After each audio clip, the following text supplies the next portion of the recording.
সারাদিনে আর কোনো আমল করতে পারি আর না পারি, এই আমলটা সজ্ঞানে বিশেষ কোন বিপদ আপদ মুসিবত না হলে আমি আলহামদুলিল্লাহ এই আমলটা কখনো ছাড়ি না, প্রতিদিন করি আলহামদুলিল্লাহ। আজকেও শুরুতেও এই আমলটা আমি করে নিয়েছি। এই আমলটা আমরা অনেকে জীবনে আজকে প্রথম শুনেছি। আল্লাহ নবী সাল্লাল্লাহু আলাইহি সাল্লাম যে বলেছেন, সকালে পড়লে সারাদিন, সন্ধ্যা পড়লে সারা রাত, রাতে শোয়ার সময় পড়লে, বিশেষ করে রাতে মানুষ ঘুমন্ত অবস্থায় নানা রকমের ক্ষয়ক্ষতির আশঙ্কা থাকে।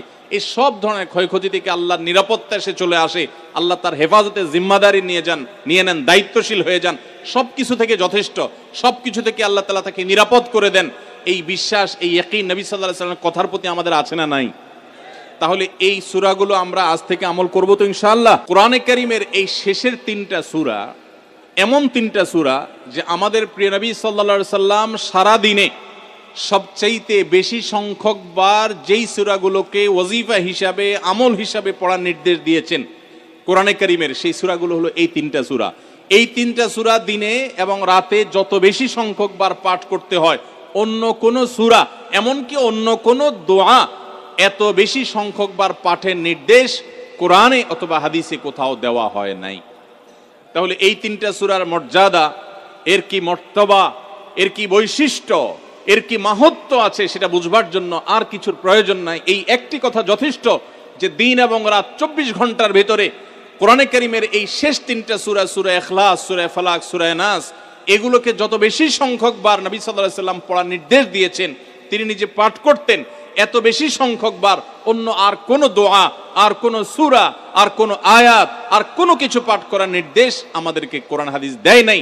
এখান থেকে এই তিনটার সূরা যে আল্লাহর কাছে কত গুরুত্বপূর্ণ, নবী সাল্লাল্লাহু আলাইহি সাল্লামের কাছে কত গুরুত্বপূর্ণ, যে রিপিটেডলি এত বেশি সংখ্যক বার পাঠ করার নির্দেশ দেওয়া হয়েছে, এটা পরিষ্কারভাবে বোঝা যায় কি যায় না বলেন? সময়ত ভাইরা আমার, সূরা ইখলাস, সূরা ফালাক, সূরা নাস, এই তিন সূরা দিন এবং রাত সব মিলিয়ে আমাদের প্রিয় নবী সাল্লাল্লাহু আলাইহি ওয়াসাল্লাম তিন জায়গায় তিনি তিন সময় এই সূরাগুলো পাঠ করতেন। একটা হলো সকাল এবং সন্ধ্যায়। সকাল এবং সন্ধ্যায় নবী করিম সাল্লাল্লাহু আলাইহি ওয়াসাল্লাম তিন কুল পড়তেন। এটাকে সংক্ষেপে বলা হয় তিন কুল। যেহেতু তিন সূরা শুরুতে কুল শব্দটা আছে, এই জন্য সংক্ষেপে বলা হয় তিন কুল। এই তিন কুল ইখলাস, ফালাক, নাস, এই শেষের তিনটা সূরা কোরআনের, এই তিনটা সূরাকে আমাদের প্রিয় নবী সাল্লাল্লাহু আলাইহি ওয়াসাল্লাম সকাল সন্ধ্যায় পড়তেন। একটা টাইম পাইলাম, কোন টাইমে পড়তেন? সকাল এবং সন্ধ্যায়। সকাল এবং সন্ধ্যার পাশাপাশি তিনি রাতে ঘুমানোর আগে আবার পড়তেন। তাহলে দুইটা টাইম পাইলাম। আরেকটা টাইম হলো 5 ওয়াক্ত নামাজের পরেও তিনি পাঠ করতেন। তাহলে কয় টাইম হলো? 3 টাইম। 3 কুল পড়তে হয় প্রতিদিন রাত পুরা 24 ঘন্টার মধ্যে। কয় টাইম? 3 কুল 3 সময়ে পড়তে হয়। সকাল এবং সন্ধ্যা এবং রাত এই সময়গুলোতে পড়তে হয় প্রত্যেকটা 3 বার করে। 3 বার পড়লে কি লাভ হয়? নবী করিম সাল্লাল্লাহু আলাইহি ওয়াসাল্লামের পরিষ্কার হাদিস রয়েছে, যদি কেউ সকালে 3 কুল 3 বার করে পাঠ করে, সূরা ইখলাস 3 বার, সূরা ফালাক 3 বার, সূরা নাস 3 বার যদি কেউ পাঠ করে, সন্ধ্যার আগ পর্যন্ত সারা দিনের জন্য ওই পাঠকারী ব্যক্তি আল্লাহ তাআলার জিম্মায়, আল্লাহর হেফাজতে, আল্লাহর নিরাপত্তায় সে চলে যায়। যত প্রকার অনিষ্ট আছে, ক্ষতি আছে, দৃশ্যমান ক্ষতি, অদৃশ্যমান ক্ষতি, সব ধরনের ক্ষয়ক্ষতি থেকে এবং আকস্মিক বিপদ থেকে, মুসিবত থেকে আল্লাহ রাব্বুল আলামিন ওই ব্যক্তিকে হেফাজত করেন, যে ব্যক্তি ইয়াকিনের সাথে, ঈমানের সাথে, দৃঢ়তার সাথে আল্লাহ তাআলার কাছে প্রার্থনা করে এই সূরাটা সকালে 3 বার পাঠ করে। একইভাবে যে ব্যক্তি সন্ধ্যায় পাঠ করে, মাগরিবের আগে বা পরে, আসরের পর থেকে নিয়ে মাগরিবের আগে কিংবা এশার আগ পর্যন্ত পুরো সময়ের ভিতরে যদি কেউ এই 3 কুল 3 বার পাঠ করে, তো সারা রাত জুড়ে ওই ব্যক্তি, এই পাঠকারী ব্যক্তি আল্লাহ রাব্বুল আলামিনের নিরাপত্তায় প্রবেশ করে যায়। একইভাবে আমাদের প্রিয় নবী সাল্লাল্লাহু আলাইহি ওয়াসাল্লাম প্রত্যেক 5 ওয়াক্ত নামাজের প্রত্যেক ওয়াক্তের পর এই 3 কুল পাঠ করতেন একবার। কয়বার? একবার সূরা ইখলাস, একবার সূরা ফালাক, আর একবার সূরা নাস। তাইলে মোট দিন এবং রাতে কয় জায়গায়, কয় টাইমে এই সূরাগুলো পাঠ করতে হয়? 3 টাইম। একটা হলো সকাল সন্ধ্যায়, আরেকটা হলো রাতে শোয়ার আগে, আরেকটা হলো 5 ওয়াক্ত নামাজের পাঁচ ওয়াক্ত নামাজের পরে একবার করে, একবার সূরা ইখলাস, একবার সূরা ফালাক, একবার সূরা নাস, ফজরের পরে, আবার যোহরের পরে, আবার আসরের পরে, আবার মাগরিবের পরে, আবার এশারের পরে। তাহলে দিন এবং রাত 24 ঘন্টায় এই তিন কুল কত বেশি গুরুত্বপূর্ণ হলে কোরআনের অন্য কোনো সূরা, অন্য কোনো আয়াত এত বেশি জায়গায়, এত বিভিন্ন জায়গায়, বিভিন্ন সময় নবী সাল্লাল্লাহু আলাইহি সাল্লাম এত সংখ্যকবার আমাদেরকে পাঠের নির্দেশ দেন নাই।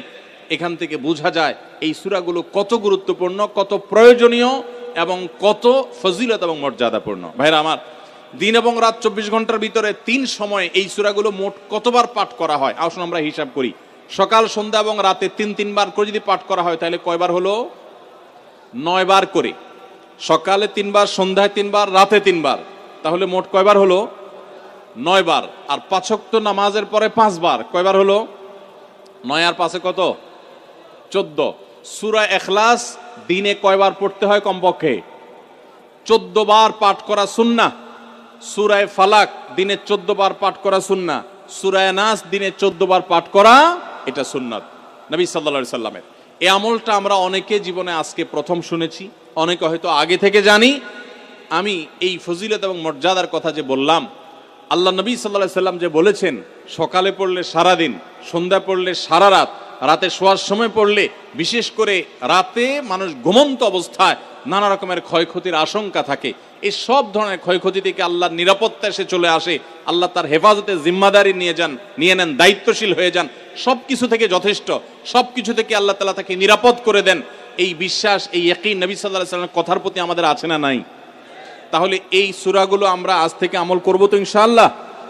এই 3 কুল সকাল, সন্ধ্যায় এবং রাতে ঘুমানোর আগে এটা পাঠ করার একটা বিশেষ পদ্ধতি আছে। সেটা হলো নবী করিম সাল্লাল্লাহু আলাইহি সাল্লাম শিক্ষা দিয়েছেন এই 3 কুল, সূরা ইখলাস 3 বার পড়বেন, সূরা ফালাক 3 বার পড়বেন, সূরা নাস 3 বার পড়বেন। পড়ে 2 হাতকে এরকম কোষ করবেন, এভাবে কোষ করবেন। কোষ করে এই কোষের মধ্যে ফু দিবেন। নিজের কোষের ভিতরে 3 বার পড়ে ফু দিয়ে এরপর সেটাকে পুরো শরীরের মধ্যে মুছে ফেলবেন। যেখানে যেখানে হাত নেওয়া সম্ভব হয়, শরীরের যতটুকু জায়গায় হাত নেওয়া সম্ভব হয়, সামনে পেছনে চেষ্টা করে যতটুকু সম্ভব হয় ততটুকু মাসা করবেন, মুছবেন হাত দিয়ে। এর মাধ্যমে আল্লাহ তাআলা আপনাকে হেফাজত করবেন। ছোট ছোট বাচ্চা যারা আছে, দুধের শিশু, 2 বছর, 4 বছর, 6 বছর, যারা পড়তে পারে না এখনো বা মুখস্থ নাই, সেই বাচ্চাদেরকে মা বাবা বা তাদের কাছের কোনো লোকজন তারা পড়ে 3 বার ফু দিবেন। আবার 3 বার পড়ে নিজের ছেলে মেয়ের সবার শরীরে ফু দিয়েন না, প্রত্যেকের জন্য 3 বার। আপনারটা আপনি করবেন, বাচ্চাকে করে দিবেন। এই আমলগুলো আল্লাহ তাআলা আমাকে যেদিন জানার তৌফিক দিয়েছে, আপনাদের উৎসাহের জন্য বলি, সারাদিনে আর কোনো আমল করতে পারি আর না পারি, নফল আমল হিসাবে এই আমলটা সজ্ঞানে, বিশেষ কোনো বিপদ আপদ মুসিবত না হলে আমি আলহামদুলিল্লাহ এই আমলটা কখনো ছাড়ি না, প্রতিদিন করি আলহামদুলিল্লাহ। আজকেও শুরুতেও এই আমলটা আমি করে নিয়েছি। আপনারা সবাই আমলটা করবেন তো ইনশাআল্লাহ? কে কে নিয়ত করছেন আজ থেকে 3 কুল এই 3 টাইম জীবনে কখনো ছাড়বেন না? একটু দাঁড়ায় হাতটা তুলে আল্লাহকে দেখায় দেন। সবাই নিয়ত করছেন তো? আল্লাহ আমাদের সবার হাতগুলোকে কবুল আর মঞ্জুর করে নিন। আল্লাহ তাআলা আমাদের সকল ক্ষয়ক্ষতি থেকে হেফাজতের জন্য আল্লাহ একাই যথেষ্ট হয়ে যান। ভাইরা আমার, তাহলে 3 কুলের আমলটা করবো তো ইনশাআল্লাহ? 3 কুল সম্পর্কে আরো অনেক কথা বলার আছে। এই 3 কুলের ফজিলত এবং মর্যাদা নিয়ে আরো বহু কথা শোনাবার আছে, কিন্তু আমি শুধুমাত্র এটুকু যথেষ্ট মনে করি আমলের জন্য। আমরা এটাকে আমল করব। আমাদের সারা দিনে সারা রাতে কত রকমের বিপদ আপদের ভয় থাকে, আশঙ্কা থাকে। আপনি যদি কোনো এলাকার কোনো প্রভাবশালী ব্যক্তির সাথে আপনার পরিচয় থাকে, আর ওই ব্যক্তি যদি বলে তোমার কোনো সুবিধা অসুবিধা যেন না হয়, এই এলাকায় প্রবেশ করলে আমাকে একটা SMS করে রাখবা। ওই এলাকার থানা পর্যায়ে হলো ওসি সাহেব, জেলা পর্যায়ে হলে SP সাহেব, DC সাহেবের সাথে আপনার খুব হট লিঙ্ক, খুব ভালো সম্পর্ক, তিনি আপনাকে ভালো জানেন। আপনাকে বলে দিয়েছে তুমি সেখানে গেলে তুমি আমাকে শুধু SMS করবা। আপনি SMS করেছেন, তিনি রিপ্লাই দিয়ে বলেছেন ঠিক আছে তুমি এলাকায় ঢুকছো, আমি দেখতেছি, অসুবিধা নেই। ওই এলাকায় আপনাকে কেউ ডিস্টার্ব করলে, কেউ আপনার ক্ষতি করতে চাইলে, কোনো অসুবিধা করতে চাইলে আপনার কোনো ভয় হবে? কারণ প্রশাসনের ব্যক্তিরা আপনাকে অভয় দিয়েছেন, তারা আপনার সাথে আছেন, তদারকি করছেন, আপনি নির্ভয় ফিল করবেন। প্রশাসনের ভাইদের হাতে সবকিছু নাই, সবকিছু আছে। তারা চাইলে সব ক্ষতি থেকে আপনাকে বাঁচাতে পারবেন না। হ্যাঁ, তারা চেষ্টা করবেন, এটা ঠিক। এইটুকুর কারণে যদি আপনার এত আস্থা তৈরি হয়, তো আরশে আজিমের মালিক স্বয়ং আহকামুল হাকিমিন আল্লাহ রাব্বুল আলামিন, যার হাতে মানুষের জীবন, যার হাতে মানুষের মৃত্যু, যার হাতে মানুষের সকল লাভ, সকল ক্ষতি, সকল কল্যাণ, সকল অকল্যাণ, সেই আরশের মালিক বলছেন তুমি সকাল এবং সন্ধ্যায় রাতে শোয়ার সময় এই 3 কুলের আমল যদি তুমি করো তো আল্লাহ রাব্বুল আলামিন স্বয়ং তোমার সব কিছু থেকে তোমার জন্য যথেষ্ট হয়ে যাবে, তোমার আর কোনো কিছুর প্রয়োজন হবে না। আল্লাহর কথার প্রতি যদি ইয়াকিন থাকে, নবী সাল্লাল্লাহু আলাইহি ওয়াসাল্লামের হাদিসের প্রতি যে বিশ্বাস থাকে যদি, তাহলে ইনশাআল্লাহ আজ থেকে আমরা কেউ, আমার পর্দা আলের মা বোনরা যারা শুনছেন, আমরা যারা শুনছি, আমরা কেউ এই আমলটা ছাড়বো না ইনশাআল্লাহ। সবাই আমল করবো তো ইনশাআল্লাহ?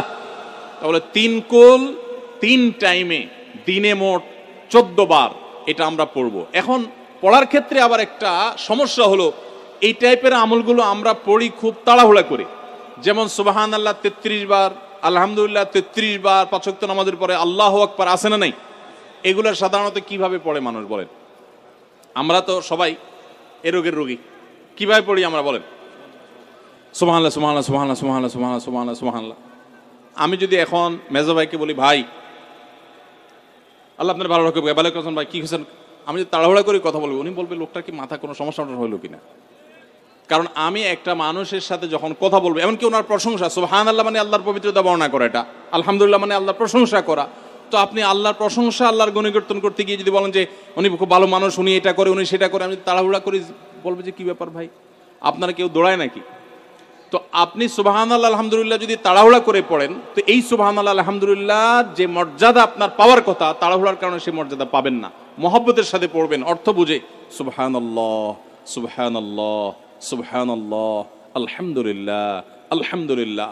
কোয়ালিটি মেনটেন করবেন। দেখেন আমাদের মুসলমানদের, গোটা দুনিয়া জুড়ে মুসলমানদের একটা বড় ত্রুটি হলো যে আমরা আজকাল কোনো কাজে, সেটা দুনিয়ার কাজ হোক আর আখিরাতের কাজ হোক, সব কাজেই আমরা তাড়াহুড়া করে কোয়ালিটিটা নষ্ট করে ফেলি, আমরা কোয়ালিটিটা ঠিক রাখি না। আমার আফসোস লাগে অমুসলিম প্রধান দেশগুলোতে যখন যাই বা তাদেরকে যখন দেখি যে তারা কাজের মধ্যে কোয়ালিটিটা ঠিক রাখে, যেটাই করে কোয়ালিটি ঠিক রাখে, অথচ এই নির্দেশ আমাদেরকে আমাদের রাসূল দিয়েছেন, ইন্নাল্লাহা ইউহিব্বু ইযা আমিলা আহাদুকুম আমালান আইয়ুতকিনাহু, আল্লাহ পছন্দ করেন বান্দা যেই কোনো কাজ করুক, আমালান আই আমালেন, যেই কোনো কাজ করুক, সেটা দুনিয়ার কাজ হোক, সেটা আখিরাতের কাজ হোক, সুদৃঢ়ভাবে করবে, সুন্দরভাবে করবে, উত্তম রূপে করবে, এটা আল্লাহ তাআলা পছন্দ করেন। আর আজকাল আমাদের অবস্থা কি?